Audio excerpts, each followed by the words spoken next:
Have you ever just wished you could turn the volume down on the entire world? Well, for some people, that's not just a passing thought. It's a desperate daily need.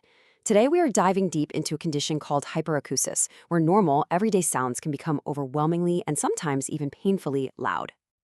When you read a definition like that, abnormal acuteness of the sense of hearing, it almost sounds like a superpower, right? But the reality is, this isn't about having super hearing.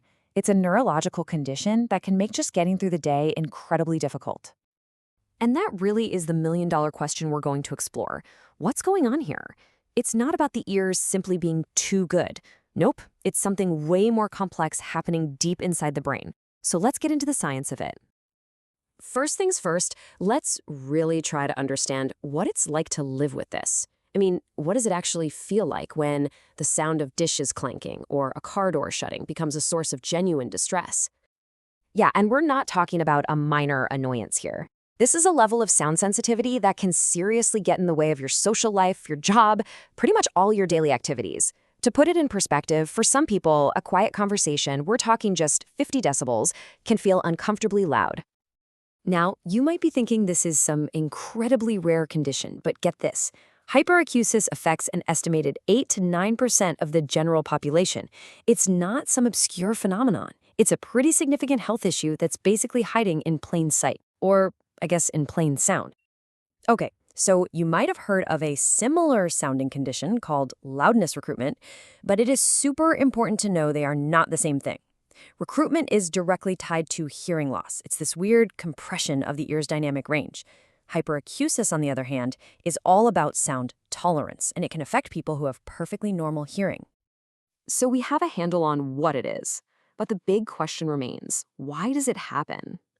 Let's peel back the layers and take a look at what's actually going on inside the brain to cause this kind of auditory overload. What's really fascinating is that hyperacusis isn't just one single experience. Researchers have actually broken it down into 4 main subtypes: loudness, annoyance, fear, and pain. Loudness is the most common, for sure, but they can all overlap.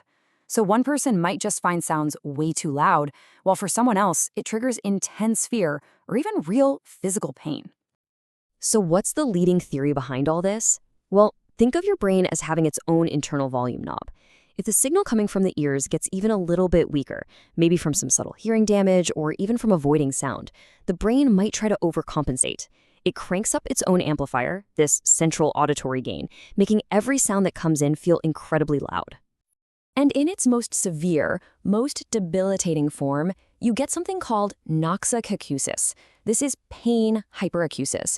And here, the line between hearing a sound and feeling physical pain just completely vanishes. Sounds don't just feel loud, they actually physically hurt. So how on earth can sound cause pain? Well, scientists are basically chasing down 3 main leads. The pain could be coming from nerves in the middle ear or from special fibers in the inner ear that are basically screaming, "tissue damage." Or, and this is wild, the pain might be generated entirely within the brain itself, like a kind of faulty, hyperactive neural circuit. One of the key things to understand about hyperacusis is that it almost never shows up alone. It's often connected to other conditions, which really shows you just how deeply our hearing is wired into our overall health. And the connection with tinnitus is just staggering. A whopping 85% of people with hyperacusis also have tinnitus, that ringing in the ears. And it goes both ways. This massive overlap suggests they might be 2 sides of the same coin, sharing some common glitch in the brain's auditory system. And the connections don't stop there. Hyperacusis pops up frequently alongside a whole range of other conditions. We're talking everything from genetic disorders like Williams syndrome and developmental conditions like autism to neurological issues like Bell's palsy, PTSD, and even Lyme disease. It just goes to show you that sound sensitivity is a symptom tied to the entire nervous system. Now, to really understand the profound link between our mental state and a physical condition like hyperacusis, there's this incredible story from an 11th century physician named Avicenna that I have to share. His experiment was brilliantly simple. He took 2 identical lambs, kept them in identical cages, fed them the same food, with one critical difference. One of the lambs was put in a spot where it could see a caged wolf nearby. And the result was chilling. The lamb that lived in a constant state of fear just from seeing the wolf eventually got sick and died, even though the wolf never laid a paw on it. Meanwhile, the calm lamb was perfectly fine. It's this powerful, ancient lesson that shows how non-physical stress, like the fear and anxiety tied to hyperacusis, can have devastating physical effects. Okay, so we've explored the problem from a bunch of different angles. But now for the important part. What can actually be done about it? The good news is that hyperacusis is manageable. So let's talk about the pathways to getting some relief. The real key is knowing there isn't one single magic bullet. It's all about a team effort, a multifactorial approach. So while there are some medical and surgical options out there, the real heavy hitters, the cornerstones of management, are psychological and audiological.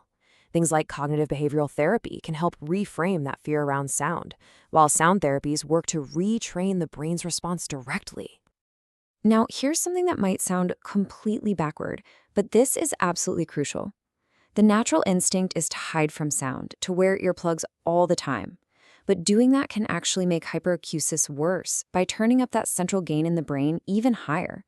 The most effective strategy is actually the opposite, a careful, gradual reintroduction of low-level sound. It's about desensitizing the system and teaching the brain that sound is safe again. And all this talk about retraining the brain brings us to our final, and honestly, most hopeful point. It turns out the very thing that causes the problem in the first place, the brain's ability to change, is also the key to the solution. And that key has a name: neuroplasticity. This is the brain's incredible, built-in ability to reorganize itself, to literally rewire its own circuits in response to experience. You could say hyperacusis is a form of negative neuroplasticity. But the amazing news is that we can use positive experiences to wire it right back. So how do we actually do that? We have to play by the brain's own rules. Use it and improve it. That means by training with things like sound therapy, we can improve the brain's tolerance. And repetition matters. This is not a quick fix. It takes consistent, patient exposure to create real, lasting change in the brain's wiring. This is the biological foundation for recovery. And that leaves us with this final thought. For those living in a world that feels way too loud, maybe the path to a quieter world isn't found by silencing everything around us, but by tapping into our brain's own amazing power to adapt, to relearn, and ultimately to find its own version of quiet.